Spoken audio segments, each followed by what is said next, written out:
Hey everybody, this is your daily dose of all things royal. The cracks are there, but somehow I feel like the dam is about to burst open. This is an article that was published in the Spectator last night after the funeral, and I think the writer did an excellent job of summarizing exactly what actually occurred over the last 4 years and why Meghan and Harry have not been succeeding. I'll put the link to the article below, but let me summarize a little bit of it because it is worth covering. The writer, Kara Kennedy, says, "What does it mean to be an A-list Hollywood power couple? You and your partner can buy a mansion in the right zip code, hang out with the right people, and say the right things at the right charity events, but that doesn't make you a Hollywood power couple. Modern-day stardom is about more than name recognition. For all their striving, Prince Harry and Meghan Markle just don't have it. Britain has realized this, and Hollywood is starting to realize it too." I'm going to pause right here because they're now saying that Hollywood is now starting to realize it. Well, guess what? They no longer have Sunshine Sachs behind them. So all the puff pieces and all the flooding of the media with this facade that they have been trying to paint for the last 4 years is now gone.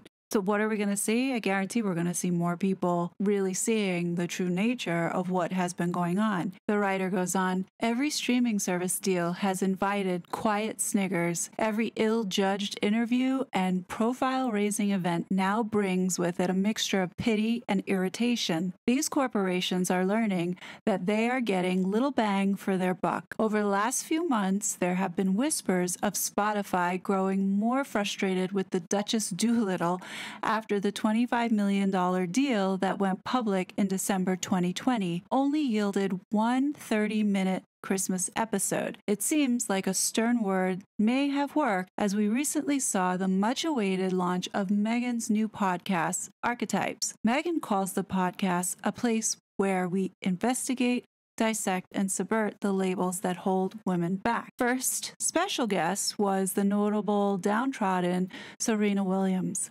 Listeners were offered little more than the Meghan show, with the Duchess managing to talk for 11 minutes straight before her guests got a word in edgewise. The beautiful thing about this now is that the more Meghan opens her mouth in the United States, the more the American people are getting to see what the Brits were seeing when she was over in the UK. And part of the reason why we didn't understand what had been going on in the beginning was because our media is suppressed. And here are some of the indicators of where you're seeing the tide turn. When the Duke and Duchess failed this year to snag an invite to the Oscars or the Beckham wedding, it was clear that they are slowly being frozen out of Hollywood, one red carpet at a time.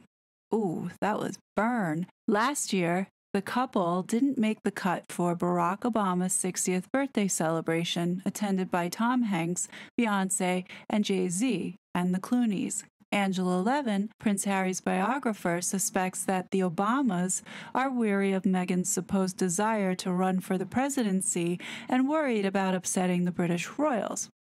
Well, you know what I think too? It's also the fact that Meghan and Harry share a lot of information about the family. And, I think one thing that Michelle Obama probably saw was that, well, if she could do that to her own family, why would we have somebody like that around us? Knowing that if it is a party and people are there to let their guard down and, have a good time with close friends, who would want somebody there who could potentially go back and share stories and exploit that? And apparently in Hollywood, they're being excluded because they know that all media attention would be on them and it would take away from whatever event. In the next paragraph, the author talks about the worst aspects of the couple's priorities, where she talks about the $37 million lavish affair wedding that they had, a diamond tiara, a $471,000 electric Jaguar, and a Givenchy gown. But then she contrasts that with, never mind that Harry's cousin, Princess Beatrice, quietly wed her husband in a private service in Windsor 2 years later. So privately, in fact, that they had to announce to the world that it even had happened. She then states what we all have been saying, was that the Sussex wedding was part of Meghan's plan to make it in Hollywood. She explains that the guest list was entirely made up of people that she didn't know. Meghan had invited all these people that she didn't know. It illustrates a feature of Meghan and Harry's attempt at stardom. They can command the audience of global VIPs, but they can't command their friendship. And those A-list celebrities didn't just show up because they were fans of Meghan. It was because it was with the royal family. Just 2 years after the wedding, the Sussexes stepped down as working royals, citing their need to take a step forward into a more peaceful life. After the decision was finalized, it was widely believed that Meghan had won. She would reap the rewards of her blue-blooded marriage, but would no longer be tied down by the archaic rituals of British royalty and could instead begin a Hollywood dynasty of her own founded on a quest for social justice. Well, I think Megsy got a taste of the archaic ritual yesterday at the funeral. Now, this next part is my favorite out of the entire article.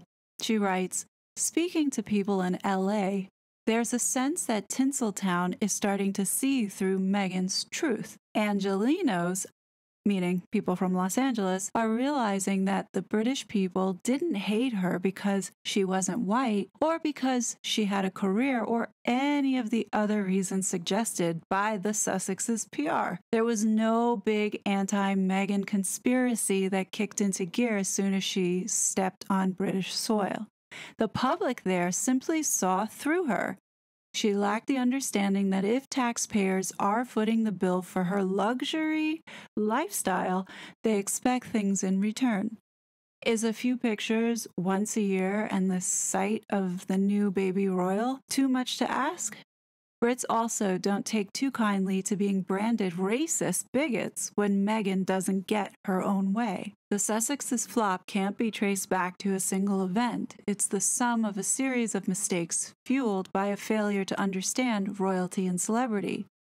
When the actress moved to a palace, she brought with her a showbiz appetite for drama. Well, she brought with her her whole entertainment team. Her business manager, her lawyer, who else? Oh, the PR people. Perez Hilton was interviewed for this article, and he stated that he never believed the Sussexes stepped aside because they wanted more privacy. It was more of a desire to call their own shots. Hilton then added that what happened next in terms of interviews and multi-million-dollar deals was unsurprising. They had a need to exploit Prince Harry's family for financial gain. They needed money. They wanted to live a superstar lifestyle with a multi-million-dollar mega mansion in one of the most expensive neighborhoods in the United States.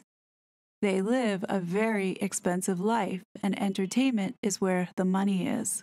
The writer then continues, you can see why Harry and particularly Meghan thought it could work. At her core, Meghan is a showgirl. Some people would say she's a yacht girl, allegedly. Forget smiling at nurses. The problem is that her confidence stems from what can be, at best, described as a loose relationship with reality. Well, ain't that some real truth? A showgirl's skills can be useful when carrying out the duties of a smiling, waving, fantastic hat-wearing royal. As we learned from Princess Diana, there is always an element of faking it. But Meghan's preoccupation with the superficial is all-consuming, as is her self-obsession, and I'd like to add to her narcissism. The author then goes on to talk about Meghan's skewed view of reality. She then goes on to close the article by saying, there is no doubt that if he returned, Harry would be welcomed by his family and the British people with open arms. I beg to differ. Harry has a lot of apologizing to do, in my opinion. But for Meghan, the game could well and truly be up. Perez Hilton summed up the feeling in Hollywood. They're not our royals. We don't have any allegiance to them. We don't have any reverence for them. We will not curtsy in front of them. To us, they're just celebrities. And you know what? I have to agree with Perez there. So the author closes out the article by saying, that's the problem with mixing monarchy with celebrity. The two worlds overlap, but they're not the same. Meghan and Harry claim to have one foot in both. Increasingly, they aren't welcome in either. I think this journalist, writer, has done an excellent job in painting the truth. All of what we have seen over the last 5 years, she manages to summarize everything that we have been witnessing and also call out the delusion and the lies and what Meghan is really trying to do, which was about gaining fame, power, and money and making it in Hollywood.